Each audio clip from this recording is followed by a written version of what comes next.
Hello friends, welcome to JNC. Friends, इस video में जो हमारे पास क्वेश्चन है उसमें हमें एक्स वाई जेड एक्सिस पे दो पॉइंट्स दे रखे हैं ए और बी, जिनके कोऑर्डिनेट्स गिवन हैं, और एक इलेक्ट्रिक फील्ड दे रखी है जो कि फंक्शन है एक्स वाई जेड का। इलेक्ट्रिक फील्ड है E is equal to X I cap minus 2y J cap plus Z K cap. हमसे बोला गया है if potential at point A is -6 volt then what will be value of potential at point B. Point B पर हमें potential बताना है। अब friends, यहाँ पे नॉन यूनिफॉर्म इलेक्ट्रिक फील्ड है, तो फ्रेंड्स पहले आप इसको अपने से ट्राई कर लीजिए, उसके बाद आ जाइए इसके सॉल्यूशन पे।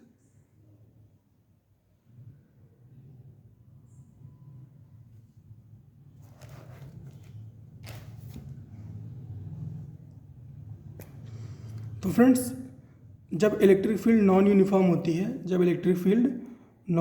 होती है तब हम पोटेंशियल डिफरेंस डेल्टा भी कैलकुलेट करते हैं integration of E dot D are से, है ना।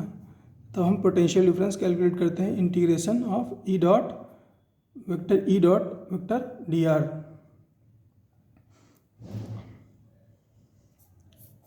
तो यही कॉन्सेप्ट हमें यहाँ पे यूज़ करना है। और फ्रेंड्स, यहाँ पे माइनस साइन लगाया जाता है, लेकिन उससे कोई बहुत ज़्यादा फर्क नहीं पड़ता है, वो बस पॉइंट्स की लोकेशन बताने के काम आता है। तो फ्रेंड्स, यहाँ पे हम जो यूज़ करने वाले हैं फार्मूला वो यही है कि delta V is equal to V B minus V A, और ये किसके बराबर है, माइनस ए टू बी।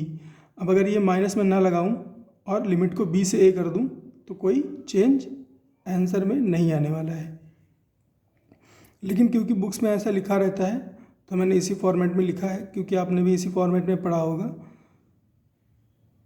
तो माइनस ए से B E dot D R. अब ई की वैल्यू क्या है, ई की वैल्यू है अपने पास x I cap minus 2y J cap plus Z K cap. तो ई को लिख दिया x I cap minus 2y J cap plus Z K cap. अब डी आर क्या है फ्रेंड्स आर होता है ना, ये रेडियल वेक्टर होता है, इसकी वैल्यू होती है, आर की वैल्यू होती है x I cap plus Y J cap plus Z K cap. अब फ्रेंड्स, अगर मैं इसे डिफ्रेंशिएट कर दूं तो ये हो जाएगा D R is equal to D X I cap plus D Y J cap plus D Z K cap. तो इस तरह से डी आर को लिखा जाता है।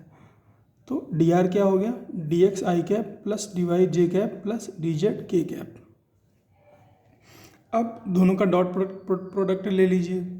तो आई डॉट आई होता है 1, है ना, आई डॉट आई 1 होता है, जे डॉट जे 1 होता है, के डॉट के 1 होता है।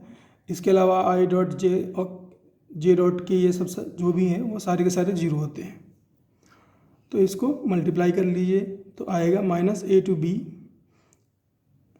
एक्स डी एक्स का साथ मल्टीप्लाई हो गया तो X D X minus 2y D Y के साथ मल्टीप्लाई हो जाएगा, minus 2y D Y Z D Z के साथ मल्टीप्लाई हो जाएगा, जेड डी जेड।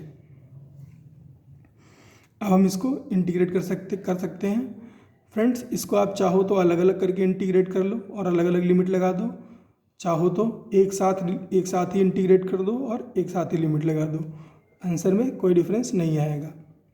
तो हम फॉर सेक ऑफ कन्वीनियंस एक साथ ही इंटीग्रेट कर दे रहे हैं। तो इंटीग्रेशन क्या हो जाएगा एक्स डी एक्स का, एक्स स्क्वायर बाई 2।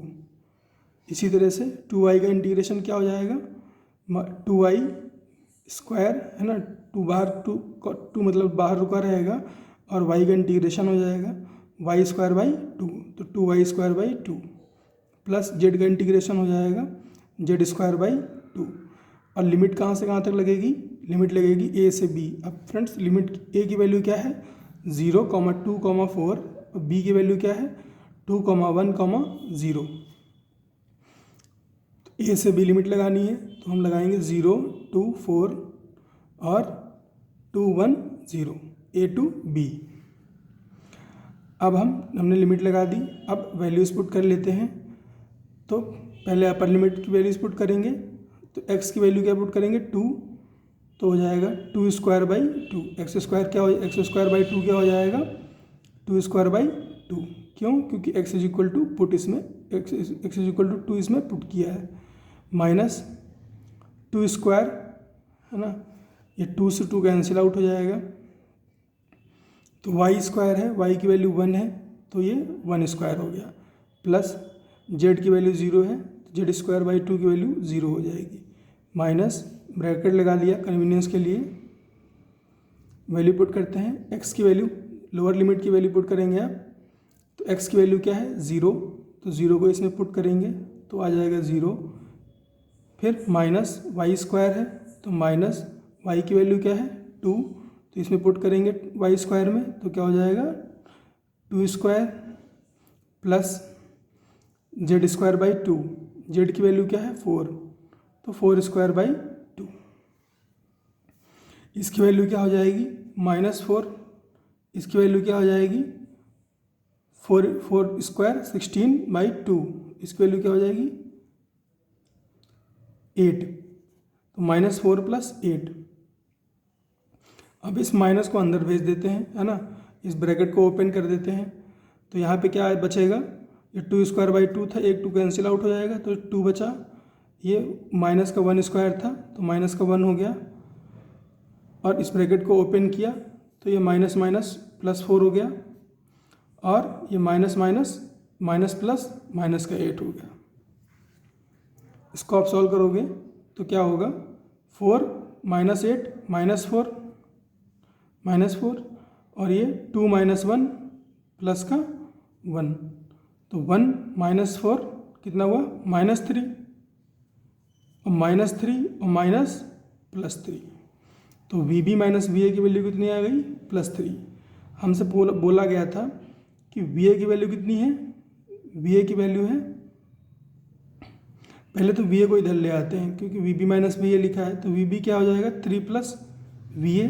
अब VA की वैल्यू सब्सटीट्यूट कर देते हैं कितनी -6 वोल्ट, तो 3 - 6, तो VB की वैल्यू क्या आ गई, VB की वैल्यू आ गई -3 वोल्ट। तो इस तरह से नॉन यूनिफॉर्म इलेक्ट्रिक फील्ड में हम कैलकुलेट कर सकते हैं पोटेंशियल डिफरेंस। फ्रेंड्स ये जो चीज़ है ये आपको याद रखनी पड़ेगी क्योंकि इसमें साइन कन्वेंशन की वजह से बहुत मिस्टेक होती है। ये जो चीज़ है ये आपको याद रखनी पड़ेगी कि कोई भी इसका एक फॉर्मेट आपको याद रखना पड़ेगा। जैसे यहाँ पर लिखा हुआ है VB माइनस VA, तो लिमिट क्या आई है B से A, लेकिन माइनस के साथ। इसको आप ऐसे याद रख सकते हो, ऐसे याद रखोगे तो ज़्यादा आसान रहेगा। क्यों, अब वो अभी पता चलेगा। VB माइनस VA लिमिट कहाँ से कहाँ तक, B से A इंटीग्रेशन E.dr। ये वाला जो कन्वेंशन है, ये वाला कन्वेंशन याद रखने में ज़्यादा आसान है क्योंकि VB माइनस VA पूछा है ना, तो B से A जा रहे हैं यहाँ पर और B से A जा रहे हैं यहाँ पे, तो इस वाले कन्वेंशन को याद रखो तो ज़्यादा बेहतर है।